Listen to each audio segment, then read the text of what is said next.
The Navy ship wakes not with a bang, but with a low, persistent hum, the sound of machinery and the ship's heartbeat.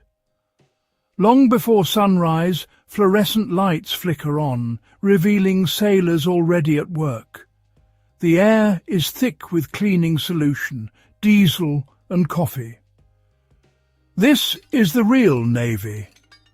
Not Hollywood heroics, but the daily grind of keeping a floating city alive.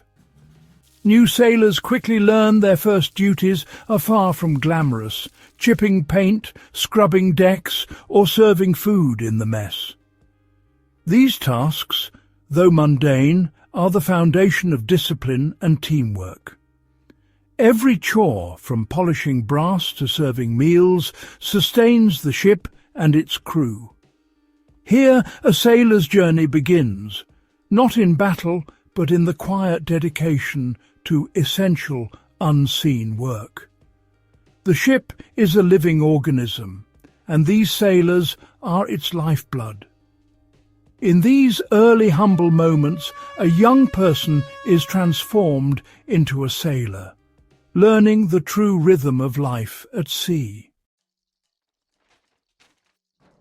In the Navy, a career can end quietly, not with drama, but with paperwork, administrative separation, or ADSEP. It's a process for removing sailors who don't fit, often for minor infractions or struggles adapting to military life. Take Seaman Miller. Diligent, but overwhelmed by stress and isolation, he was late for watch and failed a fitness test. Small issues, but together they built a case against him. The ADSEP process is slow and bureaucratic, filled with counselling statements and reviews.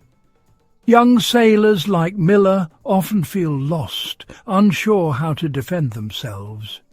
Shame and isolation set in as the process grinds on. For Miller, each meeting felt like a formality, his fate sealed by paperwork, not potential. He left with an honourable discharge, his Navy dream quietly ended. No dramatic farewell, just a signature, a packed bag, and a silent exit. His story is one of thousands, shaped by the impersonal machinery of military bureaucracy. In the Navy, careers are often unmade not by crisis, but by the slow, steady force of paperwork. A sailor's Navy experience is shaped by leadership, good or bad. Strong leaders inspire and support, making even tough deployments bearable. Toxic leaders, however, create fear and mistrust, turning daily life into a struggle. Performance evaluations become tools of control. A single negative comment can stall a career.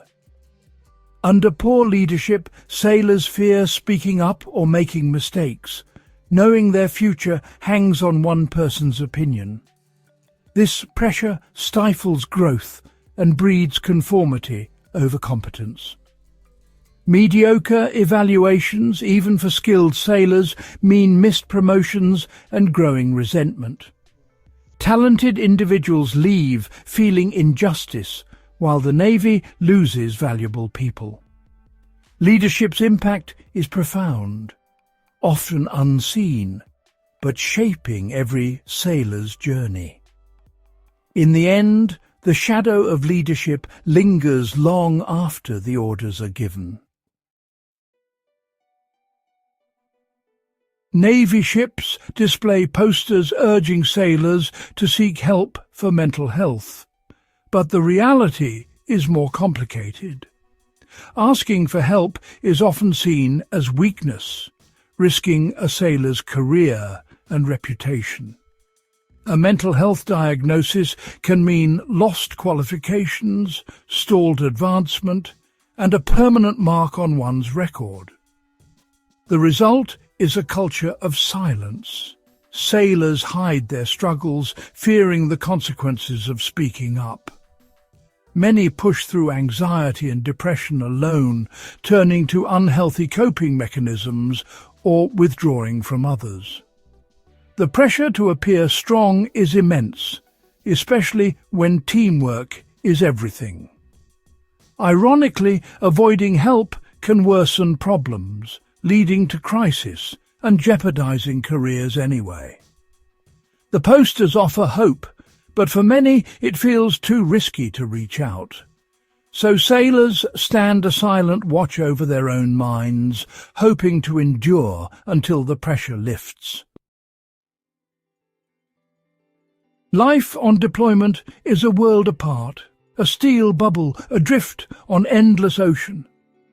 After the initial excitement fades, monotony sets in, days blur into a cycle of work, eat, sleep. The ship's view never changes.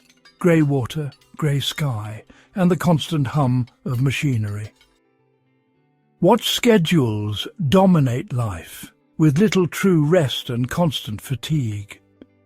Communication home is rare and brief. Important moments are missed, and distance strains families. Sailors become ghosts in their own lives, reading about events long after they happen. The real battles are fought with patience and resilience, not weapons. The public imagines adventure, but most time is spent in grinding routine at sea. These quiet struggles define the sailor's experience. Endurance, not action, is the true test. Their stories are of waiting, enduring, and longing for the day they return home. Between the sea and sky, a sailor's greatest challenge is simply holding on.